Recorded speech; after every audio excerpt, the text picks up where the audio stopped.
प्रकार से भाजपा की रणनीति रही है एक एक बूथ तक पहुंचने की, शुरू से कहा है कि आज तक 5 साल तक कार्यकर्ता और जनता के बीच में गए नहीं। सीएम हाउस से इतना लगाव था कि उससे बाहर निकल नहीं पाए, तो जनता ने सीएम हाउस से बाहर कर दिया।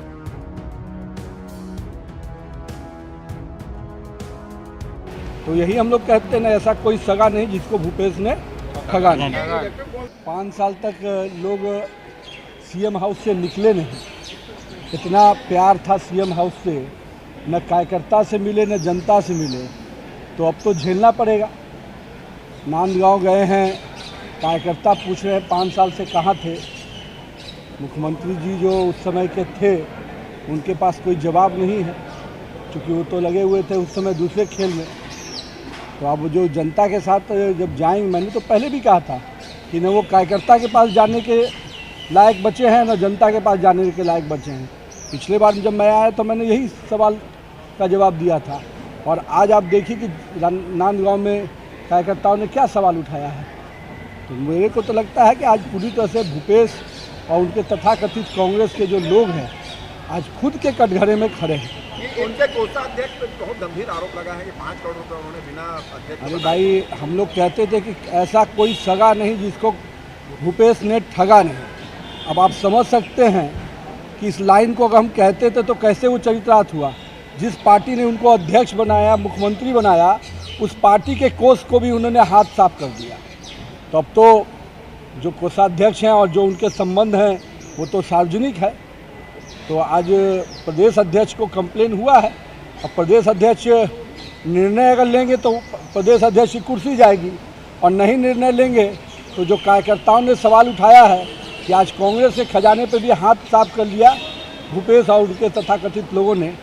तो यही हम लोग कहते हैं ना, ऐसा कोई सगा नहीं जिसको भूपेश ने ठगा नहीं। इलेक्ट्रॉन को लेकर चर्चा की, कांग्रेस अध्यक्ष ने तो ये भी कह दिया है कि भाजपा की मान्यता को रद्द कर देना चाहिए। अरे उनके कहने से तो अब तो उनको यही ना लग रहा कि भाजपा का मान्यता खत्म होगा तब शायद वो जीवित हो पाए। चिंता मत कीजिए, न्यायालय की जो भी निर्णय होता है, हम लोग वैसे पार्टी के लोग हैं जो न्यायालय के सम्मान करके न्यायालय के निर्णय के साथ जाते हैं। लेकिन उनका जो बॉन्ड था जनता के साथ, वो पूरी तरह से दिखा कि जनता को ठगने का जो काम किया, तो जनता ने उनको पूरी तरह से जवाब दिया। देखिए, हम लोग 11 की 11 सीटों पर टारगेट कर रहे हैं, और हम लोग का पूरा ये मानना है कि अगर नरेंद्र मोदी के झोली में 400 सीटें पूरे देश से जानी है, तो छत्तीसगढ़ की 11 की 11 सीटें जाएंगी। हर सीटों के लिए हम लोगों ने रणनीति बनाई है, और हमारे कार्यकर्ता मुस्तैदी से उस विधानसभा से लेकर लोकसभा में लग चुके हैं।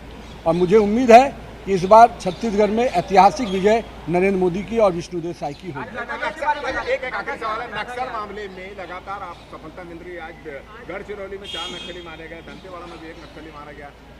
देखिए, नक्सली घटना जो भी होती है या नक्सलियों पर जो कार्रवाई होती है, दोनों के प्रति हम लोग संवेदनशील रहते हैं। हम हमेशा कहते हैं कि आप आइए, मुख्य धारा में आकर काम कीजिए। लेकिन जहाँ पर गतिविधियाँ, सरकार का जो तंत्र है वो अपना काम करता है, प्रशासन शासन अपना काम करता है, हम न किसी को रोकते हैं न किसी को फंसाते हैं। तो मेरा अपना स्पष्ट मानना है कि विष्णुदेव साय जी की सरकार भी इस पर स्पष्ट है कि हम नक्सलियों के साथ हमेशा ये चाहते हैं कि वो सामान्य ज़िंदगी के साथ आकर जिए और विकास की योजनाओं में भागीदार बने। लेकिन अगर जहाँ पर भी ज़रूरत पड़ती है वहाँ कार्रवाई भी होती है, हम उससे भी बचते नहीं हैं। बिहार में मंत्री बनने के बाद नितिन नवीन जी आज यहाँ पर पहुंचे हुए हैं। एयरपोर्ट में भारतीय जनता पार्टी के कार्यकर्ताओं के द्वारा उनका भव्य स्वागत यहाँ पर किया गया है। 3 दिन के दौरे पर आए हैं, निश्चित रूप से बस्तर भी जाएंगे, सभी संभागों की बैठक लेंगे। किस तरह की तैयारी, आज बैठक भी लेने वाले और जगह का दौरा भी करने वाले हैं आप? 4 लोकसभा का दौरा है, और जो चुनाव प्रबंधन समिति है उसके विभिन्न विभागों के साथ बैठने का कार्यक्रम है। और मेरा मानना है कि जिस प्रकार से भाजपा की रणनीति रही है एक एक बूथ तक पहुँचने की, और जहां लाभार्थी संपर्क हो, बूथ का संगठन खड़ा हो, हम लोग का पूरा प्रयास होगा कि हम लोग उस मुस्तैदी से काम कर भाजपा की झोली में और नरेंद्र मोदी की झोली में 11-11। एक सवाल ये है कि ये कांग्रेस की जो स्थिति है, एक सार्वजनिक रूप से उनके कार्यकर्ता मंच पे अपना व्यथा व्यक्त कर रहे हैं, लेटर उनको जारी किया जा रहा है गबन वाला। तो यही कहा, शुरू से कहा है कि आज तक 5 साल तक कार्यकर्ता और जनता के बीच में गए नहीं। सीएम हाउस से इतना लगाव था कि उससे बाहर निकल नहीं पाए, तो जनता ने सीएम हाउस से बाहर कर दिया। चलिए, तो आपने सुना कि 5 साल तक ये जनता से मिल नहीं पाया और भारतीय जनता पार्टी ने पहले ही कहा है कि जब वो जनता के बीच में जाएंगे तो उनकी नाराजगी उनको झेलना पड़ेगा। और आज कांग्रेस के नेता, मतलब जो प्रदेश के जो मुखिया हैं, कांग्रेस के जो मुखिया रहे पूर्व मुख्यमंत्री भूपेश बघेल, जब वो जा रहे हैं तो उनको कार्यकर्ताओं की नाराजगी का सामना करना पड़ रहा है। और इसी तरह जब वो कांग्रेस की अंतर्कलह भी सामने में आ रही है, उनके कोषा अध्यक्ष है, उनको भी कोषा अध्यक्ष के खिलाफ भी गंभीर आरोप लग रहे हैं। तो ये स्थिति तो होनी थी, ऐसा उनका कहना है। कैमरामैन धर्म के साथ राजेश मिश्रा, IBC 24 रायपुर।